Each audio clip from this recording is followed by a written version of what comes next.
Everyone আসসালামু আলাইকুম। স্বাগতম জানাচ্ছি হচ্ছে আমার নতুন আরেকটা ব্লগে। তোমরা অবশ্যই আমার ব্লগটা লাস্ট পর্যন্ত দেখবা। আজকে হচ্ছে রেডি হয়ে চলে যাচ্ছি আমার বড় ননদের বাসায়, যেখানে হচ্ছে আমরা যেহেতু লাস্ট কয়েকদিনের মধ্যেই হচ্ছে দেশের বাইরে চলে যাব, তাই হচ্ছে আমাদের একটা প্রোগ্রাম ছিল তাদের বাসায়। তাই আজকে হচ্ছে সবাই মিলে অ্যাটেন্ড করতে যাচ্ছি। এখানে হচ্ছে মেয়ের বাবা আর হচ্ছে তার দাদি সবাই হচ্ছে রেডি হয়ে নিয়েছে, আর আমিও রেডি হয়ে নিয়েছি। আমার কাছে তোমাকে দেখতে কেমন লেগেছে? আর প্রথমেই বলে নিই, আজকে আমার ভয়েসটা শুনতে একদমই অন্যরকম লাগবে, কারণ আমি একদমই অসুস্থ, তাও ভয়েস দিতে হচ্ছে তোমাদের জন্য, কারণ আমি টোটালি কদিন ধরে বেশি সিক হচ্ছে। আমরা কিছুক্ষণ দাঁড়িয়ে থাকি গাড়ির জন্য, তারপর একটা অটো পেয়ে যাই, অটো নিয়ে চলে যায় হচ্ছে ভুলতা গাউসিয়া থেকে হচ্ছে, যেহেতু ননদের বাসায় যাব তাহলে কিছু না কিছু নিয়ে যেতেই হবে, কারণ আমি বড় ভাবি, না নিয়ে ননদ বলবে যে আমার জন্য কিছুই নিয়ে আসেনি। যাই হোক, মজা করলাম। তারপর এখান থেকে হচ্ছে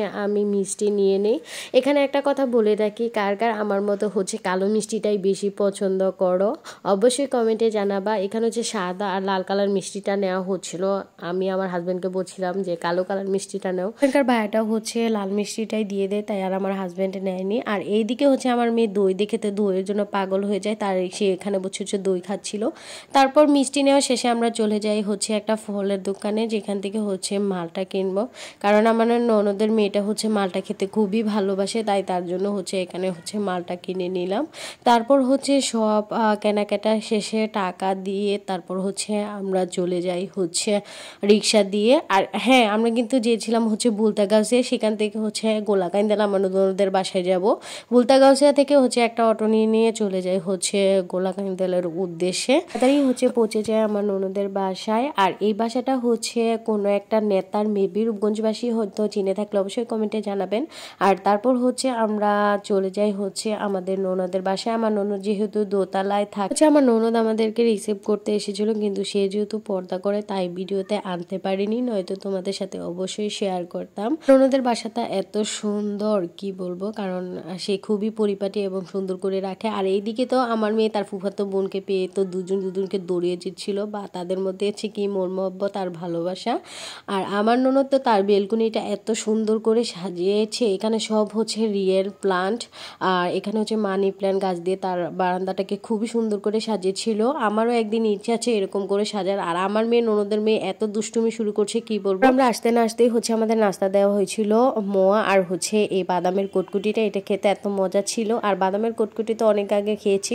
আর তারপর দুপুরের খাবার দেওয়া হয়েছিল গরুর মাংস, এত আয়োজন করেছিল কি বলবো, কালো বেগুন ভাজা, মাছ ভাজা, মুরগির মাংস, ডাল, কত কিছু যে রান্না করেছিল।